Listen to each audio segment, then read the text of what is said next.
वंदे मातरम। कल मैंने अपनी बात में जो दजला फरात नदियों के बारे में बताया था, इसी से जुड़ा हुआ क्षेत्र दजला फरात नदियों के बीच का जो इलाका है उसको बेबीलोन कहा जाता था। और बेबीलोन सभ्यता भी ईसा से करीबन 4 से 5,000 वर्ष पूर्व की मानी गई है। बेबीलोन में उस वक्त दैत्यों का शासन था और बेबीलोन से लेकर अफगानिस्तान तक दैत्य वंश का शासन था। ये दैत्य वंश की उत्पत्ति दक्ष प्रजापति की पुत्री दिति से हुआ था।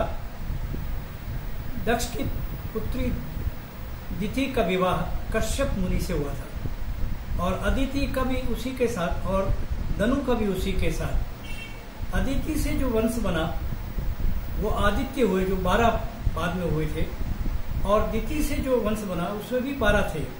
लेकिन प्रमुखतया 3 के नाम लोगों के सामने हैं।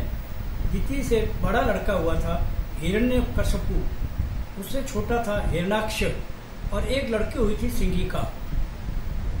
हिरण्यकशिपु का लड़का प्रहलाद था। प्रहलाद का विरोचन हुआ, विरोचन का बलि हुआ और बलि का बाणासुर हुआ। बाणासुर का श्री कृष्ण के साथ युद्ध भी हुआ था जब वो द्वारका के अधिपति थे। यह जो बेबीलोन है, इस बेबीलोन की कहानी बहुत पुरानी है, जो ईरान और इराक इलाके के पहाड़ी इलाके से लगा हुआ है और कश्यप सागर के तट पर यह सारा एरिया आया हुआ है। डी मॉर्गन मिशन ने जो खोज की थी उसमें उनको बगदाद और करमन शाह के बीच में एक बहुत पुराना शिला चित्र मिला है। उस शिला चित्र में एक व्यक्ति को सूर्य का झंडा लिए हुए सैन्य संचालन करते बताया गया है। ईरान के इतिहास में यह व्यक्ति नरम सिंह नाम से एक सूर्यवंशी राजा हुआ बताते हैं। और नरम सिंह का हिरण्यकशिपु के साथ युद्ध हुआ था और नरम सिंह का जो नाम हमारे पुराणों में वो नरसिंह देव के नाम से बताया गया है। ये सब सूर्यवंशी थे और नृगिट वंश थे। नृगिटों का वंश बाद में यहाँ से विलुप्त हो गया था क्योंकि दैत्यों ने उनको भगा दिया था। लेकिन भगवान कृष्ण ने वापिस नृगिटों को गिरिडेशिया की तरफ, यानी जो कि ईरान के पश्चिम उत्तर की तरफ आया हुआ प्रांत है, वहां पर रखा था। और ये जो शिलालेख मिला है इसके अनुसार जो युद्ध हुआ था वो सोमनाथ पर्वत पर हुआ था और यह सोमनाथ पर्वत भी कश्यप सागर के पास में आया हुआ है। और जो शिलालेख मिला था वो जो प्रांत है, जो इलाका है, वो आर्मीनिया प्रांत बताया गया है। और जो सोमनाथ पर्वत पर जिस स्थान पर नरसिंह का और हिरण्यकशिपु का युद्ध हुआ था उस स्थान को अजरबैजान कहते हैं। इस तरीके से प्रहलाद के साथ में की भक्ति के कारण जो विष्णु भगवान का अवतार लेकर के हिरण्यकशिपु को मारने के बारे में जो हमारे पुराणों में वर्णन आया है वो कहीं कहीं पर थोड़ा सा विरोधाभासी मुझे नजर आया है। मैंने नरसिंह पुराण भी देखा और इधर हमने विष्णु पुराण को भी देखा और योग वशिष्ठ के उपसमन प्रकरण में भी इसके बारे में देखा। जब वशिष्ठ जी राम को ज्ञान देते थे उसमें भी ये विवरण आया है। तीनों में इस युद्ध के बारे में अलग अलग तरीके से बताया गया है। विष्णु पुराण में बताया गया है कि हिरण्यकशिपु जब युद्ध करने के बाद में विष्णु को जब विष्णु दर्शन देते हैं ये प्रहलाद को, और प्रहलाद के व्यवहार से हिरण्यकशिपु पर बड़ा अनुकूल प्रभाव पड़ता है और वह अपने पुत्र के कहने से फिर वो विष्णु का भी भक्त हो जाता है। लेकिन बाद में फिर नरसिंह देव के साथ में उसका युद्ध होता है। नरसिंह देव मतलब विष्णु का अवतार।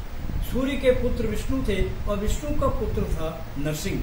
तो इस तरीके से ये सारी की सारी बातें विष्णु पुराण में नजर आई है। लेकिन नरसिंह पुराण में बताया गया है कि जब प्रहलाद और हिरण्यकशिपु मिलकर के नरसिंह से युद्ध करते हैं तो पहले तो युद्ध में शामिल होता है, लेकिन बाद में प्रहलाद देखता है कि ये तो बहुत बड़ा भारी पराक्रमी राजा है, तो वो उनका जो है प्रभावित हो जाता है और अपने पिता को समझाने लगता है। लेकिन पिता उसकी बात को नहीं मानता और उनको यातनाएं देता है और बाद में नरसिंह अवतार के रूप में नरसिम्हन ने अपने नखों से हिरण्यकशिपु को का क्षत करके उसको मार दिया था। ऐसा कहा जाता है, इतिहासकारों का मानना है कि ये जो अजरबैजान और सुन्ना पर्वत है, इस इलाके में सोने की खान थी। तो इतिहासकारों का ये कहना है कि संभवतः ये युद्ध का कोई अन्य कारण भी रहा हो। कुछ लोगों का कहना है कि सोने की खान को लेकर दो राजवंशों के बीच युद्ध हुआ था, जिसको हमारे पुराणों में हमने भक्ति भावना से उसको अलग ढंग से प्रकट किया है। तो कुल मिलाकर ये बात तो सत्य है कि प्रहलाद हुए हैं, हिरण्यकश्यपु हुए हैं, नरसिंहदेव हुए हैं। इसमें कहीं भी काल्पनिकता नहीं है, कहीं पर भी इसमें बनावटीपन नहीं है, सारे के सारे प्रामाणिक है। क्योंकि ईरान के इतिहास में भी इसका पूरा वर्णन मिला है और ईरान का इलाका ये सारा आर्यावर्त था। मैं कल बताऊंगा आपको कि आर्यावर्त कितना लंबा चौड़ा था।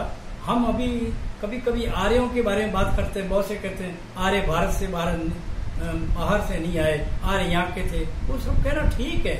आज का जो नक्शा भारत का है, हम उस पर दृष्टि डालते हैं, यहाँ थोड़ी गलती कर रहे हैं। आर्यावर्त ये पूरा ईरान, इराक और तुर्की से लेकर और ठेठ आपके गंगा नदी के तट तक जितना एक क्षेत्र है, ये सारा आर्यावर्त था। इसमें आए देशों के बारे में मैं आपको अगले कड़ी में जानकारी दूंगा। तो कुल मिलाकर हमारा जो इतिहास है, हमारी जो भी सभ्यता के बारे में जो जानकारी है, ये कहीं पर गलत नहीं है। पश्चिमी सभ्यता के लोग इसको गलत बता रहे हैं, ये उनकी सोच और समझ से परे हैं। वंदे मातरम।